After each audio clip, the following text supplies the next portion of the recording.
જય શ્રી કૃષ્ણ ફ્રેન્ડ, આજના અમારા બ્લોગમાં તમારું સ્વાગત છે. હું થઈ ગઈ છું રેડી. હેર કટિંગ કરાવીને અમે લોકો જઈ રહ્યા છીએ અમદાવાદ. ને અમદાવાદમાં ગરમી ફૂલ છે, તો અહીંયા સુરતમાં તો એથી ડબલ છે. અત્યારે અમે લોકો બેસી ગયા છે અમદાવાદ જવા માટે. ત્યાંથી ગાંધીનગર જવાનું છે.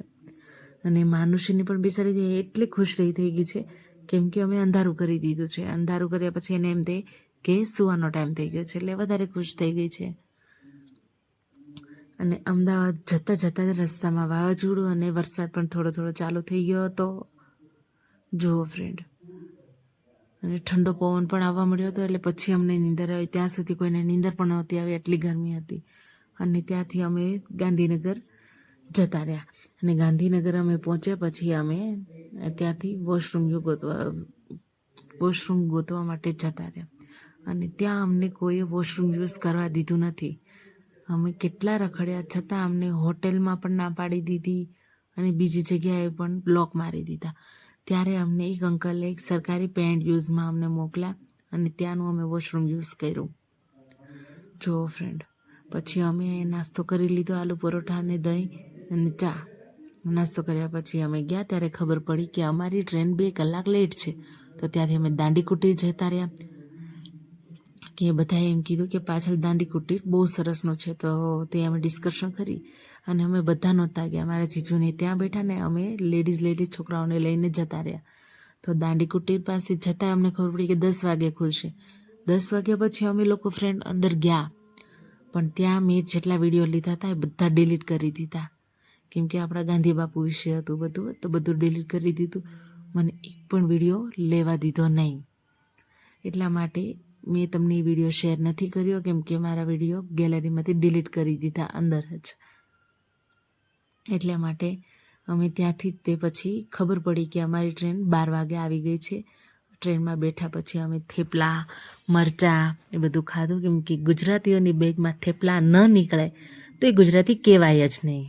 તો ચાલો તમે પણ અમારી સાથે થેપલા, સેવ મમરા, ઘણું બધું એક બેગ ભરીને નાસ્તો લાવી દે. ગુજરાતીઓની સાથે ખાવાની તો એક દુકાન જ હોય હારે. ચાલો જઈએ અમે મનાલી. તો મનાલીની જર્ની અમારી ખૂબ જ લાંબી હતી. તો અમે લોકો નીકળી ગયા છીએ મનાલી જવા માટે. આ છે નીચે મારા જીજુ, મનોજ અને મારી નાની બેનના હસબન્ડ, અને ઉપર છે અમે લેડીઝ પાર્ટી, અને એક ભરતભાઈ પણ છે જે અમારા ફોટો લઈ રહ્યા હતા. તો જુઓ અમે લોકો નીકળી ગયા છીએ. અને ધીરે ધીરે કરતી ટ્રેન બહુ જ સ્લો ચાલતી હતી, કેમ કે 3-4 દિવસથી બધાએ કીધું જ હતું કે ટ્રેન લેટ જ ચાલે છે, લેટ જ આવે છે બધે. છતાં અમે લોકોએ રિસ્ક લઈ લીધું છે અને અમે લોકો અત્યારે છીએ પંજાબમાં. જુઓ ફ્રેન્ડ, ધીરે રાજસ્થાન, પંજાબ, ઘણા રાજ્યોના રસ્તાઓ જોઈ અને ભૂખ લાગી ગઈ. ભૂખ લાગ્યા પછી ડિનર મંગાવ્યું. ફ્રેન્ડ, પહેલાં કહી દઉં છું, ટ્રેનમાં ક્યારેય ડિનર નહીં કરતા. એટલું બકવાસ મળે છે ને. છેવટે બધું છોડ્યા પછી અમે અમારા થેપલા પર જ આવીને બેસ્યા અને અમે થેપલા જ ખાધા. ત્યાં બધું છોડી દીધું, અમને કંઈ પણ ન ભાવ્યું.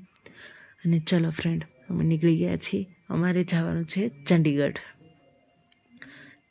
જો ફ્રેન્ડ, કેટલો મસ્ત વ્યૂ છે મોર્નિંગનો.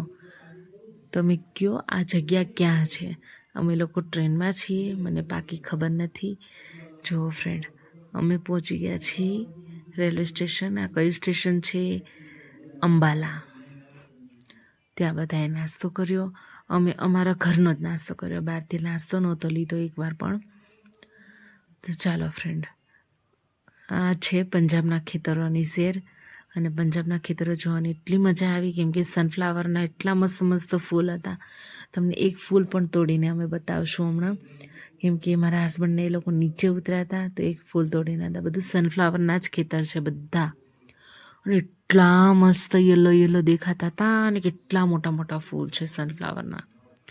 અને મેં ફર્સ્ટ ટાઈમ જોયા છે આટલા નજીકથી. તમને લોકોને ઝૂમ કરીને બતાવું છું, પણ ઝૂમ કરવામાં વિડીયો બ્લર થાય છે. જુઓ ફ્રેન્ડ, કેટલા મસ્ત છે. ચાલો ફ્રેન્ડ, સનફ્લાવરને એ બધું જોયા પછી એક સનફ્લાવરનું ફૂલને પણ નજીકથી જોઈ લઈએ આપણે. જુઓ ફ્રેન્ડ, અમે તોડી આવ્યા હતા. તો અમે પાછા બસમાં બેઠી ગયા છીએ હવે, અને બસમાં અમારી જર્ની સ્ટાર્ટ થઈ ગઈ છે મનાલી જવા માટે ચંડીગઢથી. જુઓ ફ્રેન્ડ, તમે જોઈ શકો છો વ્યૂ કેટલો મસ્ત દેખાય છે. અને અહીંયા છે મનાલી જવાની ટનલ, અને ત્યાં હિમાચલ પ્રદેશ જવાની બોર્ડર પણ છે. અને ચલો ટનલ ક્રોસ કરી રહ્યા છીએ અમે. કેટલી મજા આવે ટનલ ક્રોસ કરવામાં ફ્રેન્ડ. એ ટનલને લીધે અમારો અડધો રસ્તો શોર્ટકટમાં ખતમ થઈ જાય છે, કેમ કે જ્યારે અમે પહેલાં આવ્યા હતા ત્યારે ટનલ હજી બનતી હતી, તો ટ્રાવેલિંગ અમારું બહુ લોંગ થયું હતું.